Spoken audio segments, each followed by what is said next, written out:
नमस्कार, मी पंजाब डक हवामान अभ्यासक मुक्काम पोस्ट गुळी धामणगाव तालुका सेलू जिल्हा परभणी. 21 सप्टेंबर ते 2 ऑक्टोबरच्या दरम्यान 10 दिवसामध्ये खूप पाऊस पडणार आहे. मुसळधार पडणार आहे. ओढे नाले वाहणारा पडणार आहे. नदीला देखील पाणी येणार आहे. वड्याला देखील पाणी येणार आहे.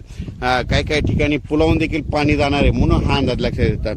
पण राज्यात एकंदरीत परिस्थिती बघायचं झालं तर 21 तारखेला तो पाऊस पूर्व विदर्भाकडे येणार आहे. तिथून लगेच ते पश्चिम विदर्भ, त्याच्यानंतर मराठवाड्याकडे येणार आहे. मराठवाड्याकडून परत तो पाऊस, तुम्हाला एक सांगू इच्छितो की तो पाऊस लगेच पुन्हा इकडं पश्चिम महाराष्ट्राकडे जाणार, त्याच्यानंतर उत्तर महाराष्ट्राकडे जाणार आहे. म्हणून हा अंदाज लक्षात येतात. माझी सर्व शेतकऱ्याला सांगू इच्छितो की राज्यामध्ये आता जवळपास म्हणजे 21 तारखेपासून म्हणजे पाऊस तो पूर्व विदर्भ, त्याच्यानंतर पश्चिम विदर्भ, त्याच्यानंतर मराठवाडा, त्याच्यानंतर पश्चिम महाराष्ट्र, उत्तर महाराष्ट्र, कोकणपट्टी, खानदेश, म्हणजे हे पाऊस जवळपास 2 तारखेपर्यंत सगळीकडे धुमाकूळ घालणार आहे. म्हणून हा अंदाज लक्षात घ्या.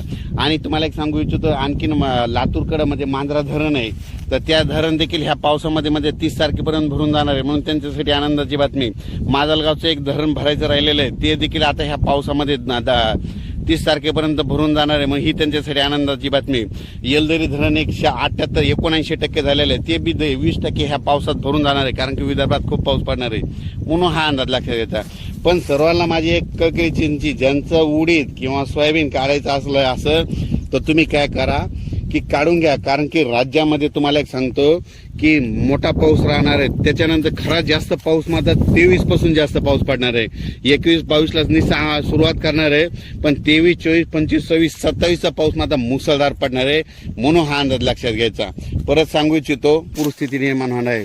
परत तुम्हाला एक सांगतो, उत्तर महाराष्ट्रात पाऊस पडणार आहे, म्हणून परत जायकवाडी धरणामध्ये पाणी येणार आहे. कारण की जायकवाडी धरण 100% पूर्ण आहे. मग तिकडं पाऊस पडल्यामुळे त्या नद्याला पूर येईल, त्याचं पाणी पुन्हा सोडावं लागतं. त्याच्यामुळं हे गोदावरी नदीला पूर येणार आणि तुमचे पाईपलाईन असेल, मोटर असेल, ते वाहून जातील. म्हणून तुम्ही हे देखील काढून घ्यावे.